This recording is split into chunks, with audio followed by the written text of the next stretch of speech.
Hi guys, कशा आहात तुम्ही सगळे? मजेत आहात ना? असेच मजेत राहा सगळ्यांनी. मला तुमच्याबरोबर माझी एक छोटीशी रेसिपी शेअर करायची आहे.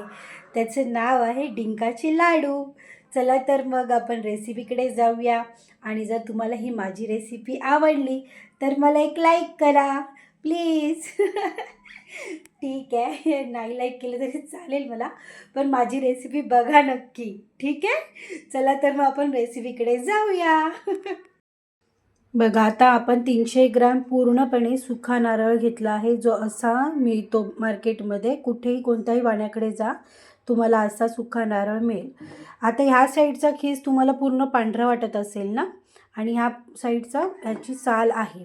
कारण की का माहिती आहे, ह्याची ह्या साईडचा जो खीस आहे ना, ह्याच्या नारळाच्या जी ही वरची बाजू आहे ना, ही वरची बाजू मी काढून टाकली आहे.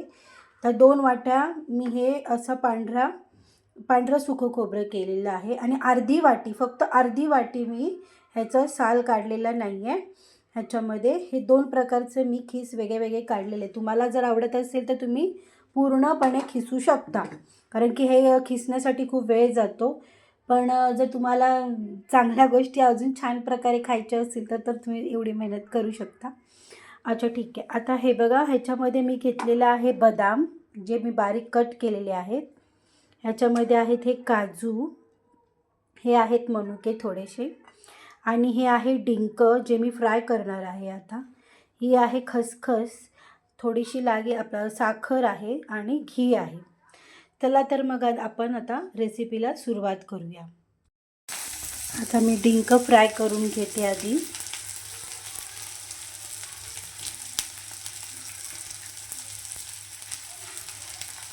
आपण आधी याच्यामध्ये 4 चमचे तूप घातलेलं आहे.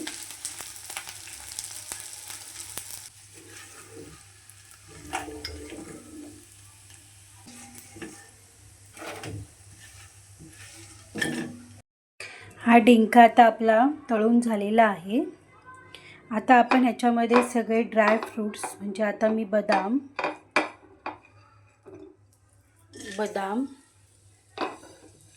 काजू,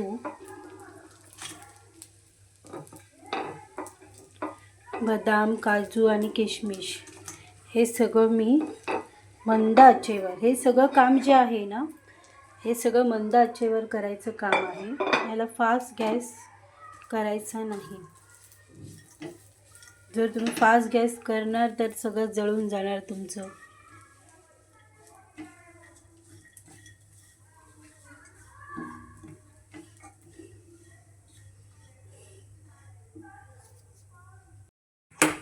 आता त्याच तुपामध्ये मी हे सगळे ड्रायफ्रूट्स थोडे मंद आचेवरती बघा ना, थोडासा असा मंद की मग हे काढून घ्यायचे सगळे एका प्लेटमध्ये.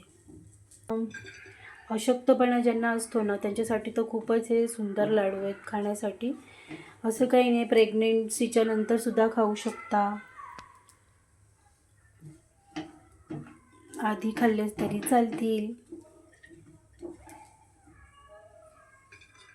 सगळं पौष्टिक आहे ह्याच्यामध्ये.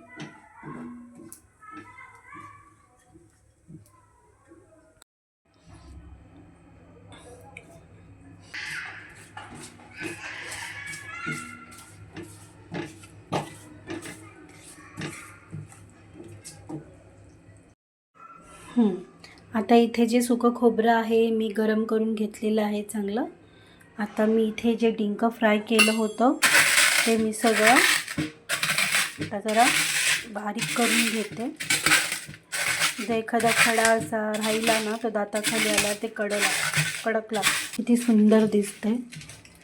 आपले लाडू खूप पौष्टिक होणार आहे. आणि हे जर लाडू तुम्ही सकाळी उठल्यावरती ब्रश करून झाल्यावरती एक लाडू दररोज खाल्ला आणि 1 ग्लास दूध प्यालात की मग खूपच तुमचा दिवस सुंदर जाईल. हे बघा, आपले हे सारण जे आहे, म्हणजे जे ड्रायफ्रूट्स आणि बदाम, मनुके, काजू आणि हे डिंक, हे सगळं मी एकत्रच केलेलं आहे. आता ह्याच्यामध्येच मी घालणार आहे, बघू शकता तुम्ही. तर ह्याच्यामध्ये मी 2 वाट्या भरून दूध घालणार आहे. साय पण चालेल आपल्याला त्याच्याबरोबर आलेली. हे आपण नेहमी जसं गरम करतो दूध तसंच दूध आहे. ते दूध आता आपल्या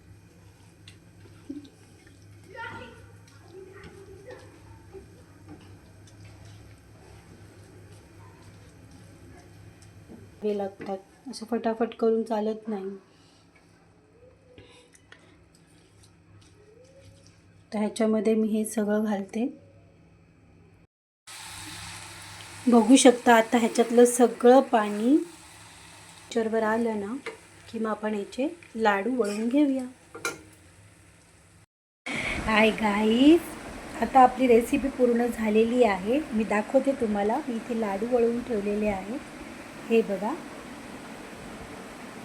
हे डिंकाचे लाडू आहेत आणि खूप सुंदर झालेले आहेत लाडू. ही रेसिपी प्लीज तुम्ही करून बघा सगळ्यांनी. खूप सुंदर लाडू होतात आणि खाण्यासाठी तर एवढे सुंदर लागतात ना, काही शब्दच नाही आहेत माझ्याकडे. तर प्लीज ही रेसिपी ट्राय नक्कीच करा तुम्ही. आणि अजून काय बोलू सगळ्यांना. हे बघा, मी तुम्हाला एक लाडू खाऊन दाखवते. हा लाडू आहे जो आपण आता केलेला आहे.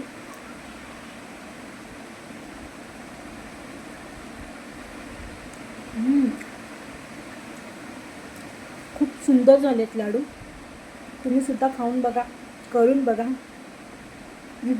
अतिशय सुंदर. दुकानामध्ये मिळतात ना, अगदी तसेच झालेले आहे. चला तर मग पुढच्या रेसिपीमध्ये भेटूया. लाईक करा, कमेंट करा. Bye bye.